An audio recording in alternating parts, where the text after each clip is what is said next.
ሰላም ጤና ይስጥልኝ ሙሌ ባሪስቶ ነኝ።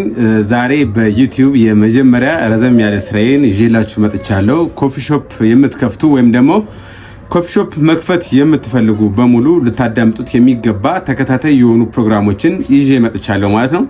እናንተ ደግሞ የመጀመሪያ የሆነ ስራዬን ላይክ ያደርጋችሁ እንዲሁም ደግሞ ሰብስክራይብ ያደርጋችሁ ለበርካቶች እንድታደርሱልኝ ስል በአክብሮት ጠይቃለሁ። ኮፊ ሾፕ ለመክፈት ያው በርካታ መንገዶች አሉ። ነገር ግን ዛሬ የሎኬሽን ሁኔታዎችን እንመለከታለን።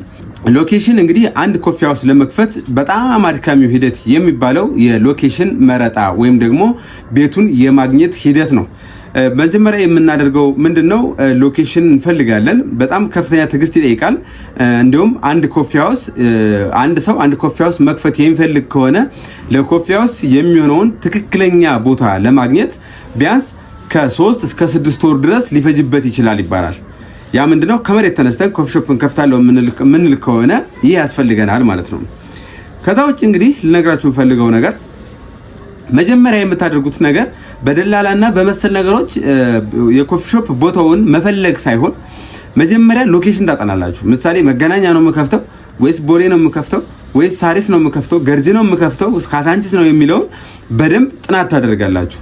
በደንብ ጥናት ካደረጋችሁ በኋላ የሰው እንቅስቃሴ ያለበት ተቋማት ያለበት በጣም ሰዎች በቃ ይሄ የሰው እንቅስቃሴው በጣም የበዛበት ቦታዎች ላይ ሊስት ታደርጋላችሁ ማለት ነው። ቦታዎች ምሳሌ 2-3 ወር 1 ወር ፈጅታችሁ ከሊስት አድርጋችሁ ከጨረሳችሁ በኋላ እነዚህ አሪፍ ሎኬሽኖች ናቸው። ከነዚህ የተሻለ ሎኬሽን ደግሞ ቦሌ ነው።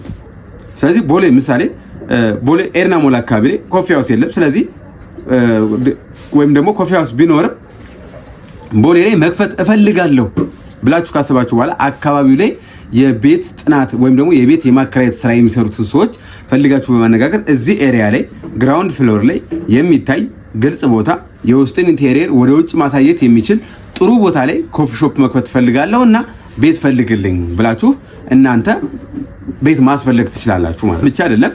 እራሳችሁም የሚሰሩ ህንጻዎች ላይ ሄዳችሁ ልታናገሩ ሰው በሰው ልታጠያይቁ ትችላላችሁ ማለት ነው።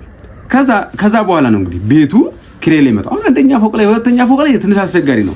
አንደኛ ፎቅ ላይ ምናልባት ሙሉ በጣም ረጅም ከሆነና ሙሉ ተከራይቶ ያለቀ ከሆነ ከአንደኛ ፎቅ ወደ ላይ የህንጻው ባለቤቶች ሌላ ቤት የማያከራዩብን ከሆነ እናንተ አንደኛ ላይ ብለ ብትከፍቱ እንኳን እዛው ህንጻው ላይ ያለውን ነገር መጠቀም ከዛ ደግሞ ቀስ እያላችሁ 2 ወር 3 ወር 3 ወር 4 ወር ምናምን ያስለመዳችሁ ውጪውን ከስተመር መሳብ ትችላላችሁ ማለት ነው። ስለዚህ ሎኬሽናችሁ በጣም ወሳኝ ነው። እንዲሁም ምን ይባላል መሰላችሁ? ኮፊ ሾፕ 50% ትርፉን የሚይዘው ሎኬሽኑ ነው ይባላል። ስለዚህ ሎኬሽን ላይ አበክራችሁ ልትሰሩ፣ ሎኬሽን ላይ ጠንክራችሁ ልትሰሩ ይገባል። የመጀመሪያ ስራዬ ነው እንዳልኳችሁ ሰብስክራይብ ማድረግ እንዳትረሱ። ከዛ ከሎኬሽን ፈለጋችሁ ወይም ደግሞ ከሎኬሽን ምርጣችሁ ቤቱን ከማግኘታችሁ በኋላ ደግሞ የሚታይ ወይም ደግሞ 2 ሳይድ ከተቻለ 3ቱም ሳይድ መስታወት በመስታወት ቢሆን ካልሆነ ደግሞ ቢያንስ 2 ሳይድ ካልሆነ ግን ቢያንስ የፊት ለፊት በሩ ሙሉ ለሙሉ መስታወት በመስታወት የሆነ ቤት ቢሆን ይመከራል ማለት ነው።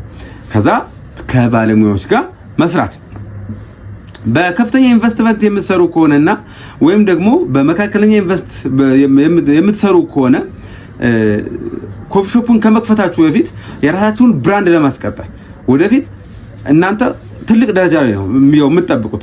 አንድ ኮፊ ሃውስ የሚከፍት ሰው በነገራችን ላይ የመጀመሪያውን ትርፉን እንዳገኘ ሌላ ኮፊ ሃውስ ያስባል ነው የሚባለው። ስለዚህ ማድረግ ያለባችሁ ምንድነው ማለት ነው? የባሪስታ ስልጠና መውሰድ ወይም ደግሞ ላይክ እንደኛ አይነት የሚያደራጁ ምሳሌ እኔ ያደራጃለሁ።